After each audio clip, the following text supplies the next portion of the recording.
Welcome to day 2 of the Deliver conference. We're going to learn about today from Yandex. And the topic is about driving EBITDa in retail with geo-technologies. It's a kind of a tough topic, right, when you think about it. So it has many implications. But I'm happy that that I don't need to present that to you. I'm happy that we have a specialist around here who's in this business already for 3 years with Yandex. Anybody familiar already with Yandex? Anything comes to mind immediately when you hear Yandex? What's the first thing you come to mind? The? Route planning. Yeah. Any others? Taxi. Yeah. It's very versatile type of things. It's a big conglomerate with multiple services in Russia. And obviously one of the market leaders in their domain, but also being as that conglomerate, like we learned from Rakuten or Alibaba, I would say there's definitely some familiarities. The good thing about those platforms is that they start to do business and then see sort of, hey, there is a demand specifically of the things that we have developed in-house. And this is typically also one of those, the geo-routing is probably also one of those great examples. Pavel Rasputin is here to tell you more about it. So he will lead us through the first part of the presentation, what it is about and how can it help, what is happening in the market and how that is progressing and moving forward. We try to engage you with a couple of questions. Feel free to step up. We have a mic in the back to ensure that all your voices are heard. And great that you're all here. So Pavel, the floor is yours. Go ahead. Yes, hi. I suppose it's working, yeah? Hi everybody, thanks for coming and yeah, really appreciate your time here. Yeah, my name is Pavel, I am from Yandex. Yandex is a Russian-based company and usually everybody starts their presentation with maybe several slides about the company, but I also have some information about it, but I will tell you it a little bit more. And I want to start with the focus of our topic about retailing, about profitability, and about the technologies which can help to increase this profitability. Well, let's start with a quick overview of what happens now in retail industry. And I suppose it's not a secret for everybody here that now it's a kind of transition period when everybody in retail is challenging with a new delivery model. Not only B2B from workshops and distribution centers to shops, yeah, but from the dark stores, distribution centers, warehouses to end customers. So delivery to end customers became a challenge not so long ago. And what did it change in the retail industry? So first of all, there are some kind of opportunities and of course there are some challenges which we are facing now. For the opportunities it's rather clear, I suppose. For example, you understand that e-commerce now is driving the retail industry in the whole and it's a good opportunity to be a leader. On the other hand, if you have a flexible and efficient B2C delivery, you can be really a leader of the market. And we suppose we have 1 or even maybe 2 hours, well, not an hours, but years, to complete this transition. So I suppose that every retailer would establish, launch, and then develop the B2C delivery. And looking for the opposite side, looking for the challenges, what would we see here? First of all, B2C delivery means that your logistics became more and more complex. For example, you have different orders, volume of orders every day. So for example, for today you can have 1,000 orders, for tomorrow you will have 2,000 or 500. You will have different addresses for your customers, you will have different size, smaller packages, bigger packages, and even couriers could be really different. For some cases it would be vans, small cars, even bicycles or pedestrians, whatever. But it means that the task for logistics team becomes more and more complex. The second thing, second challenge is really there are some new market players with disruptive, I would say, technologies which promise delivery in 50 minutes or less, and there are some of them, you know. Even marketplaces became also stronger, and they really have strong position now, and it's really a challenge to decide if you need to work with them, if you need to go to a marketplace as an only channel for B2C delivery or not. Also, there is a pressure from a market, so people's behavior also has changed. And you can see that now everybody can understand how to buy online, everybody could be served online, and so on. And one of the common problems which we see, and which we see when we discussed with the customers, especially with the retailers, especially with the food retailers, it's an issue with the profitability. So maybe it's not a main point just at the same time here now, because now there is a question about acquisition, about market share, about fast growing and so on. But at the end of the day, it will be one of the most important questions which you will face. And from our perspective of view, if you start to prepare this question earlier, you will get better results. So, if we are talking about profitability, we need to just split all the value chain of B2C delivery for big blocks of tasks. First of all, starting from taking orders, for example, and ending with last mile delivery. And what we see here, it's a result of our survey, which we take from different retailers, not only in Russia, but all over the world. And what we see here, there is a different effect on P&L of retailers from different blocks. And what we see after survey, we see that, for example, mostly all the retailers said that the last mile optimization is crucial to boost profitability as well. And in general, you can also see there on the second column, outsourcing potential. So what does it mean? It means the attitude of retailers to use external expertise here. And for example, if you look at fulfillment, which is really very important for profitability and for overall margin of the business, you can see that not all the retailers are ready to use any external system here or any external expertise. For last mile, it's a unique situation when on the one hand you can really gain the profit from this project. On the other hand, it's very easy to imagine that you can use external solutions there, external expertise here. And today, I just want to offer you to focus on one stage of this value chain, on a last mile. And there is some reason why. First of all, last mile is about cost. And we know that it's up to 30% of costs for several retailers in total cost of B2C delivery. And the interesting thing that, for example, increasing the efficiency of B2C delivery for last mile for 20% means really positive effect on just the whole profitability of the business. Next slide, I will show how it works. Then, one of the most important things that last mile is only one stage in the logistic process, but it means customer attitude to a brand, it means customer loyalty, and being on time is very crucial thing now for every retailer.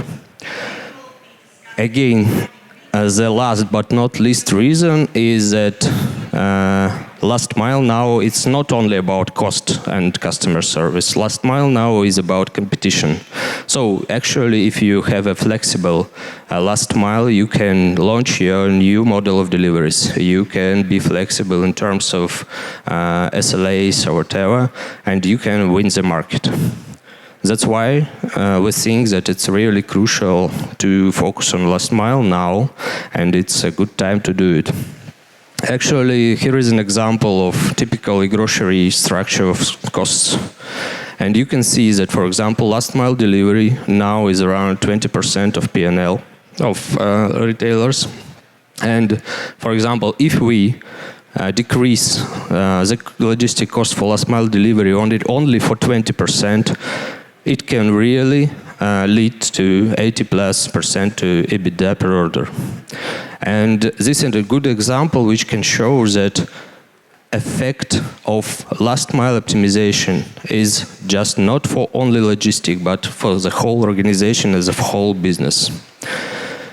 Let's understand now how can we optimize last mile for 20%. On the one hand, there is a typical logistic task. Let's imagine that, for example, for tomorrow you have 5,000 orders, you have 200 or 300 vehicles. All the orders are very different in terms of size, weight, time windows, restrictions, limitations, and so on. All the vehicles are very different too. So with, again, size, limitation to go into any zone or whatever. And you have only 1 hour to plan all the routes because the warehouses need to start all the preparation. So this task is very difficult for people brains and for human brains, and usually we get just non-optimal solution. What if we put here technology? I would say dynamic routing planning or automated routing planning. I am just not saying about our solution now, but just in general. Just imagine that if you can put technology here, what will you get? First of all, there are a lot of constraints and parameters you need to take in mind now, and the system will also take it in account automatically. Actually, the complexity of logistic tasks depends on a number of parameters you want to take in mind. And it's very difficult for people's brain, but it's very suitable for algorithmic decision. Then, you have a limited time for calculation to prepare all the orders and routes. With using algorithm, you will see that the time really reduced 5-10 times. So you can, for example, solve a task with 1,000 orders for 10 minutes, and it's done. Then, using algorithm, you can get more optimal results. And I want to go deeper into terms what optimal results can you get. First of all, it's less vehicles you should use for the same orders and all volume of orders. How does it work? Usually, when, for example, you use your internal system or any other platform, you can have an average, for example, 20 orders in one road. It's fine. It's just you think that is okay, but what can you do with modern technology? You can get 25 orders per road. So this additional 5 orders allows you to decrease the number of vehicles. Let's say on a volume of 1,000 orders, first of all you need 50 cars, and with optimization you need only 40 cars. The difference with these 10 cars is the economic effect which business gets from this optimization. And the second thing of word optimal is a higher client service, higher level of client service. So not only cost reduction, but being on time is an effect of this optimization. So it's a win-win situation for business. On the one hand, you can cut the costs. On the other hand, you can improve your client service. What else you get with the algorithmic solution of this task? You can control your last mile. It means that your last mile becomes manageable. So you can manage it, you can launch new models of delivery, you can see how any parameters affect on the result you get. And you can change it anytime you want. So your delivery becomes not only a function of delivery, but it becomes your competitive advantage. So, and now it seems there is a time to tell some words about Yandex. And because we have this technology in our stack, and I want to show you how we use it in Russia and how it could be suitable here in Europe and not only in Europe.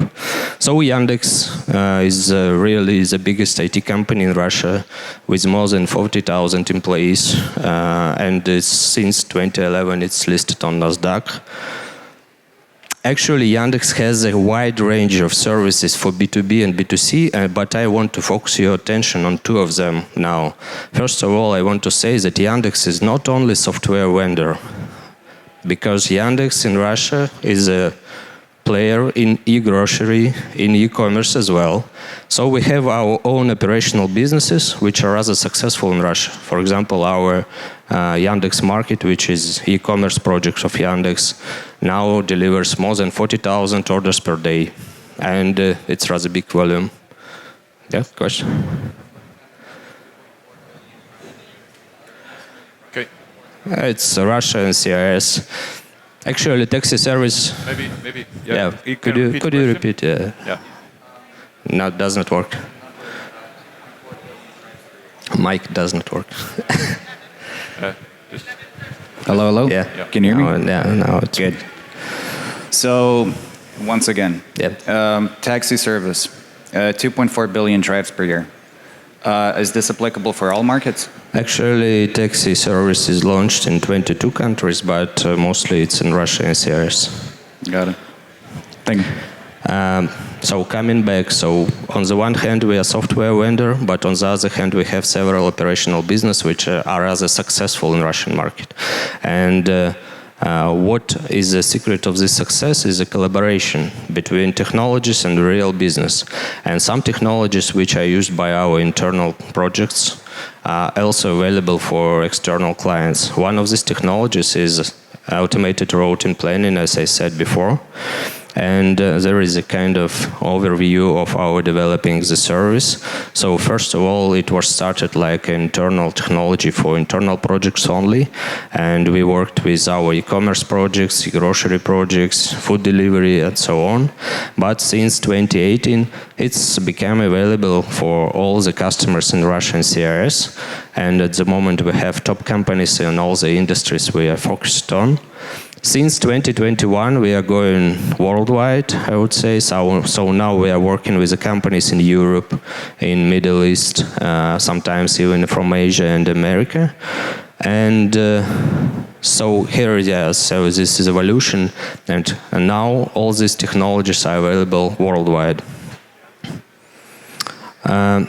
You may ask me, what is an effect of using this technology?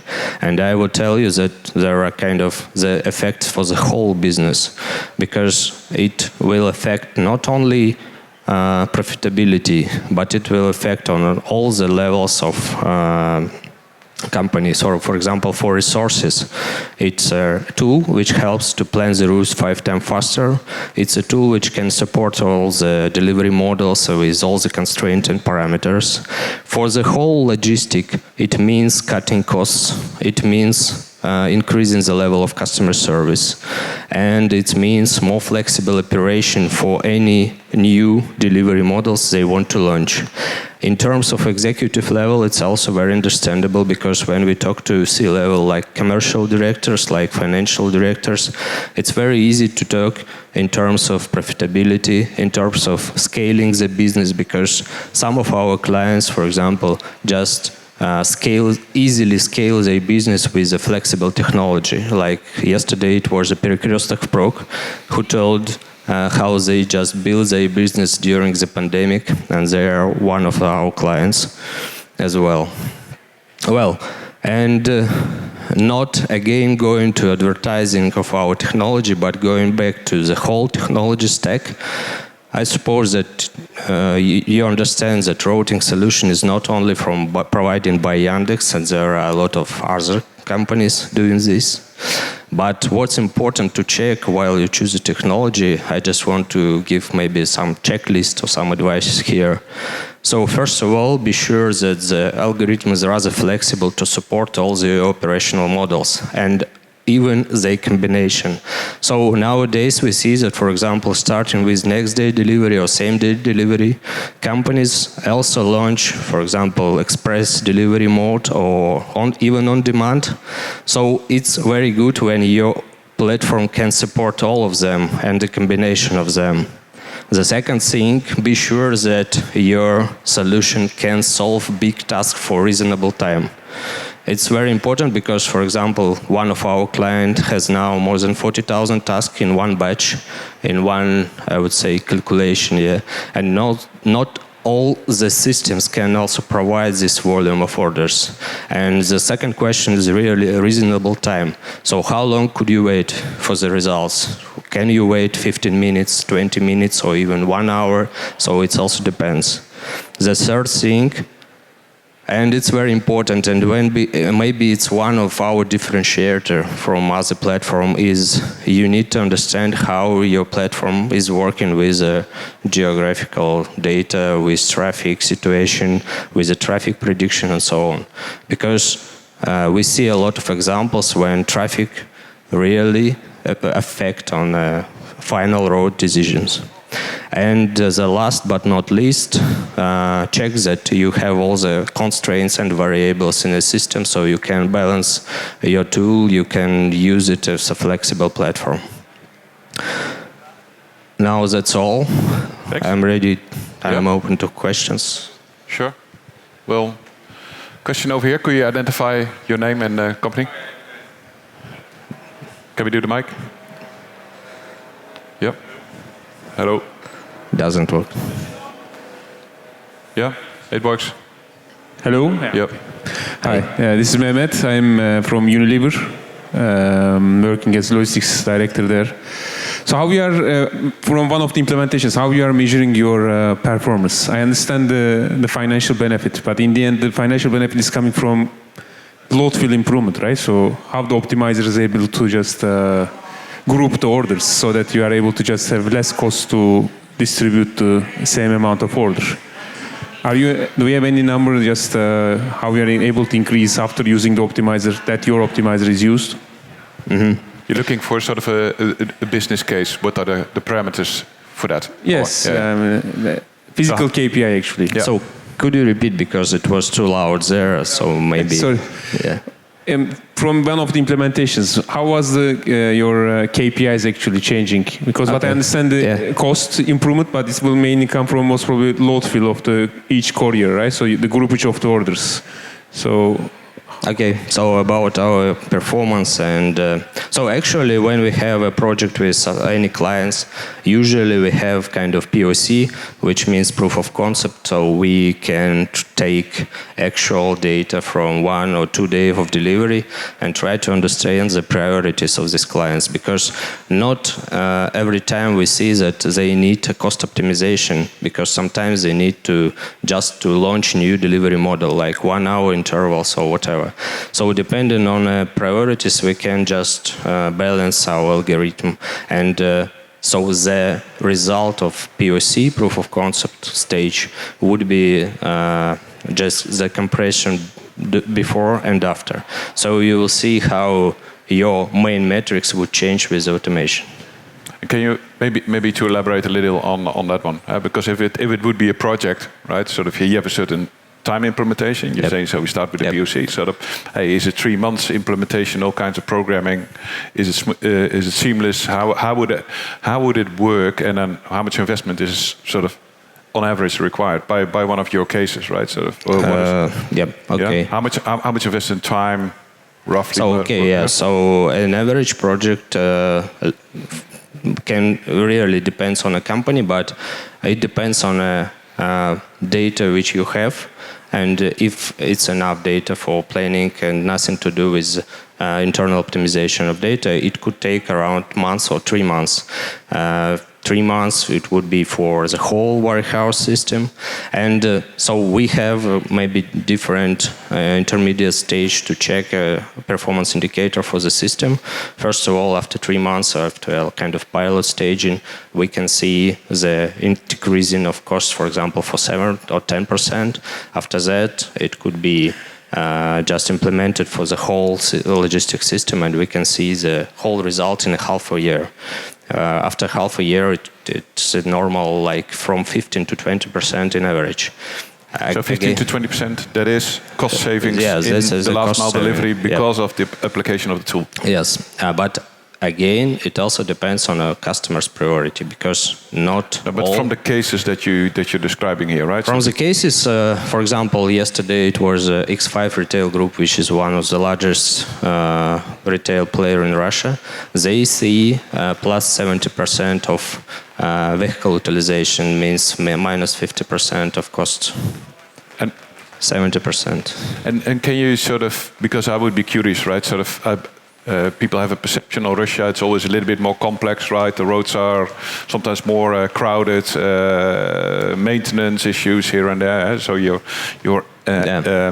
algorithm is partly based on that one. Does it also apply in probably higher efficiency urban areas in Western Europe? Actually, Russia is a rather unique market in our opinion. On the one hand, it's rather competitive, and it's rather technological. So we see that a lot of modern projects, they are starting by Russians, so with Russian participant. And we see here that the customers are very demanding here. So they just know that they can get everything 24/7, even at night, even 50 minutes. And that's how Moscow live now, for example. But when we, for example, go in global and talking to, for example, Middle East, last week we were in Dubai participating in a conference. The main problem there is not even routing, but just a correct address, so geo-coordinates. And for example, for Russia, it's not an issue at all. And what they do there to improve the addresses, they send a link to a customer to verify the correct location. And after that, they use these coordinates in the routing solution. For example, here for Europe, we have another specific, I would say. For example, in Moscow, it's rather easy to drive with the car, even with a commercial van, just even for city center. Yeah? And here we see a lot of limitations which we need to take in account, but on a geographical data, on the limitations from the road segments we have. And this is a difference. But for the customer service, I would say that Russian market is rather competitive and really very fast growing and very demanding. That's why your solution should be really flexible. It could be powerful and it could help in any situation. Okay. So there is this difference. Cool. But you have clients that are that you're servicing in multiple countries where you see similar sort of effect, or is it sometimes arranging the positive KPI improvements that you're making? Yes, thanks for the question. Sometimes we see even higher effect of automatization for different markets than in Russia, just because sometimes, as I said, in Russia we just meet with a rather good technological inside the companies. Here we can sometimes see the profit for 30 or even 40%. Of course, we need to prove it just in the real life, but actually what is good with these technologies, it's not difficult to compete with other solutions. So for example, you have your internal solution or you have manual process. It's very easy to put everything in a model, try to see how it works now, and try to model with all these technologies and see the difference. And this difference is usually what you get here now in a model, you will get just in real life. Sure. So actually, that's how it works. Did you get a sort of a feel on how that would work? Yeah, because Unilever, you would be more working on the B2B, right? In that type of environment, and you're probably experimenting, moving more direct to consumer, where these type of solutions may also be applicable. Is that something that you would be interested in? Yeah, exactly. But also, I think the model is a bit same. Yes, we are on B2B, but in the end, okay, for me, customer is a retail customer. Right. Order is same, problem is same. Mm-hmm. Yeah. Much, I mean, not micro scale. This is much more complex. But I was just thinking how the optimizer is actually creating this EBITDa or the growth. And I understand 70% is a very good number to increase the load. For the FMCG producers, as Unilever is, so we have also kind of little bit another decision, because we understand that it's more about supply chain, not about B2C. So in some cases, it's very similar. But what we also provide in addition, in maybe transparency between the whole supply chain system. And for example, one of our clients, Carlsberg, with Baltica, as a Russian brand there, they have more than 300 different contractors inside Russia. And track and trace, right?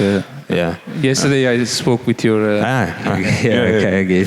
Yeah, but maybe also to elaborate on that one, because what I liked is also sort of, hey, you were referencing to that, right? You're coming also from the taxi world, where you see route optimization obviously as an essential to be successful, right? We see it in Uber, but when we see Uber Freight coming into Europe, and I see one of my former colleagues here at Coyote, the Uber Freight didn't go anywhere with their activity at the time, right? So even being successful in the taxi business doesn't make you necessarily successful in transportation and logistics. Maybe you have an opinion on that, on how those come together? Actually, yeah. So, for example, if we are talking about different businesses of Yandex, like taxi or food delivery, we need to understand that it's not only routing technologies they use inside their businesses. Yeah. For example, for taxi business is not a big field for optimization, because they have point-to-point road. Yeah, so we don't need to put 20 roads on 20 orders in a road and to calculate the precise ETA for every point of delivery. Yeah? And that is the difference. So they use our solution, but in a very limited, I would say, volume. Yeah, the same with the food delivery, which is on demand. For on demand, it's even more important to use your couriers more efficient as you can, because if you don't put 2 orders per hour for them, it's just again non-profitable for you. And it's very important to have a precise ETA prediction for all this stuff. But for food retailers, it's particularly big number of orders in one route, and that's how it's worked. Okay, interesting stuff. So, and then you have a question? Can we move the mic over there? Maybe not a question, but like something to add. I think. Which company you represent? Sorry. Russian Post. Right. Russian Post. I think from a company that, for example, has taxis and so on going into logistic, like Uber, for example. I think the time has to be right. If you look, for example, Yandex, when I talked to your CEO back in St. Petersburg this year, and he explained to me that at the beginning it was like. Of 90% dip of the taxi drivers that didn't have work anymore when the COVID situation started.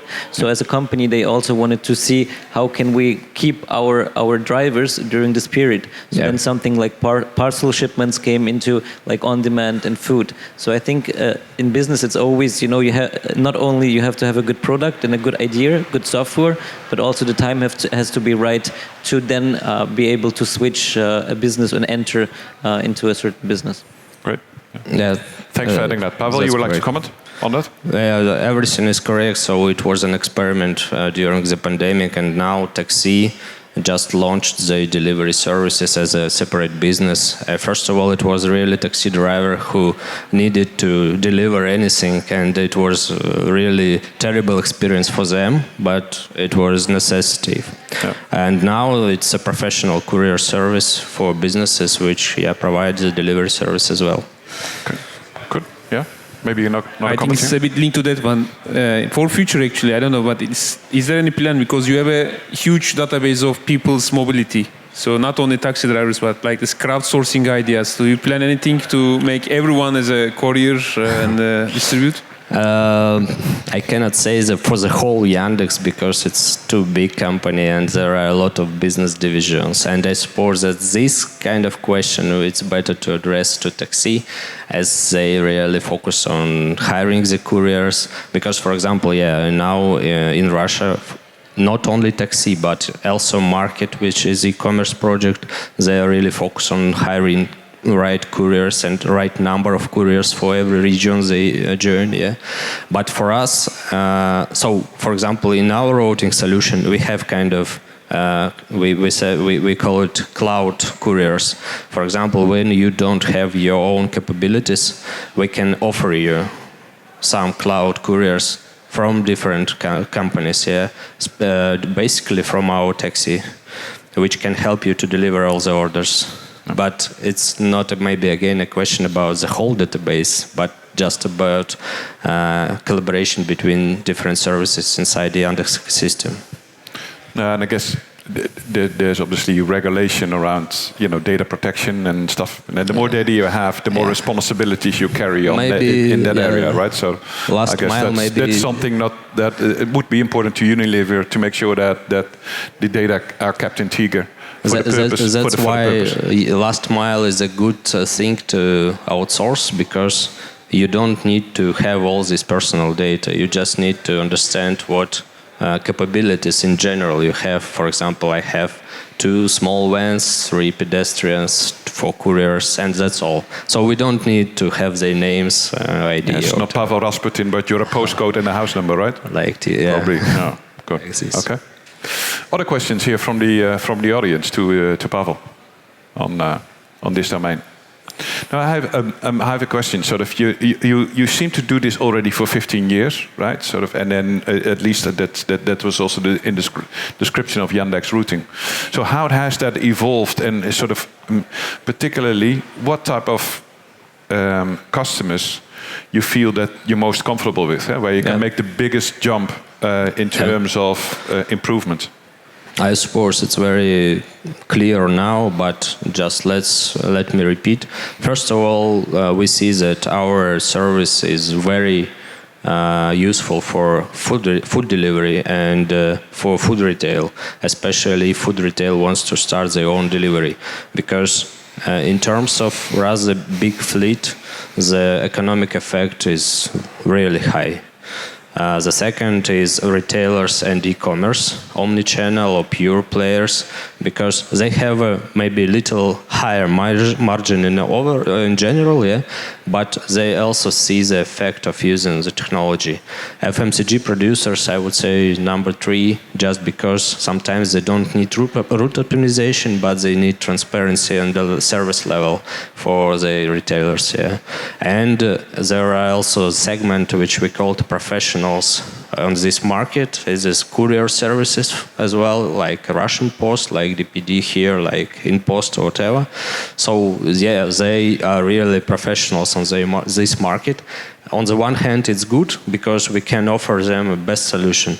On the other hand, they are really an expert there. That's why they want to focus on this solution by themselves internally, and sometimes it's very difficult to sell him this solution. But anyway, we have some customers and from this industry as well. Okay. And then you were saying, sort of, hey, we're doing this geographical expansion. We're working on that one. And what is the typical regions that you feel you can have the most impact? Because you have incumbent players, like you say, they have their own solution here and there. There might be already route optimizations, software available. So which of the markets are you feel typically you have potentially the most traction with? Well, talking about geography, we now focus more on Europe and Middle East, and we see, for example, that Europe is more technological in terms of using technology in different companies, especially in retail. When, for example, we come to Middle East, we see that they are not so well equipped now with the technology, and they are open for the discussion. When we come to Europe, it's a question of efficiency, first of all. So everybody understands their topic, everybody understands that there is a stack of technology here, but the question is, what is your difference? Number one. The second question is, how could you be more effective than internal or existing solution? So it's a little bit difference. And I can imagine you mentioned 30% of the total delivery or the total costs are in the end the last mile delivery, right? Yep. And that is obviously very much driven by the wages of the driver in a way. To a certain extent, you balance that out. Sort of, can you say something about what you do to the efficiency of the driver on how many more deliveries they can do after applying your solution? Yeah, so the driver is maybe a narrow point sometimes in our just the whole process, because you can do all the optimization right, but if you understand that your drivers would not just follow these routes, it's a disaster. And sometimes, especially during the implementation, during the pilot stage, we see that it happens from time to time. And why? So because drivers sometimes are under the control, so they understand that now they should use any other platform which can control the actions and so on. And it's not an easy thing in the beginning, but our clients usually decide to change motivation system for the drivers as well. Sure. And that it helps. It helps to just make all this transition period smoother. And what we see after the implementation is that really drivers are satisfied with the routes after some maybe tensions with the logistic team and so on. And they can do really up to 20 more points in a route than average. On a day? On a day, yeah. Okay, that's quite in one shift, I would say, because there could be 2 shifts or 3 shifts in a day. Nice. So just in one route. Okay, that could be a sizable difference then, definitely. And have you my final question would be is also at the end consumer on the receiving end, right? Yep. Or on the the small retail shops or whatever. Have you measured that effect as well, or customer sat in a way, and how has that evolved? Actually, we are focusing now on bigger companies because you can see immediate effect of after optimization. But for example, in Russia, we have also the whole small and medium business department of sales, and they are working with not so big companies. I suppose that the effect should start from 5 vehicles. If you have even 5 vehicles or couriers, you can see the effect. Or even sometimes it's not a money effect, but sometimes it's just effect of really automate process. And for small business, sometimes it's more important than money, for example. Yeah, but I can imagine that, also if you measure it at the end receiver, right, that would be, and also an invite for some of the retailers over here to say to team up on that one to see how the effect is played on that part at the receiving end. Might be also something interesting for the future. Yep. Any final burning questions? Because we're getting to a close of our session. So that means that we thank you, Pavel. Thank you. Thank you for your time and attention. Yeah, great introduction. I think we got some. Oh, you got your round of applause there. There you go. There you go. There you go. There you go. So I definitely I perceived Yandex in the beginning as really sort of the e-com platform type of thing. You were mentioning taxi, you were mentioning routing systems. It's a vast conglomerate type of thing. And sometimes that can be a benefit, sometimes that can be a burden, right? So that makes you slowing down. But I think also what you presented today is that it is also something, you brought your specialization into a new area and have evolved onwards in that one with a special purpose and also with a proposition that is there also to see for the future. What I learned as well is that you have that direct impact and you have the numbers available to underpin that. I think that is important, and I can imagine, and you know this as well, Russia is not the easiest market. So if you're doing something well in Russia, you might see the impact much faster in some of the other markets as well, right? Yes. So that's final comment from you, Pavel, on this. Actually, just thanks for your attention, and that maybe the last thing what I want to say is that we are really open for any compression. So it's rather easy to have just a clear picture of before and after, and no more questions for it. Great. Thanks. Well, thank you all for attending. Don't forget to vote for the awards. It's in your app. It's on the left-hand side in the drop-down menu. If you're on the retailer, we will do the award ceremony at 3 p.m. today. So thanks for attending, and have a great show for the rest of the day. And hope to see you all soon. And the guy with the bow tie, you remember, right? So that's easy. He's probably the only one in the conference wearing a bow tie. So please visit this stand if you want to know more about the Yandex routing system. Thank you all. Have a nice day.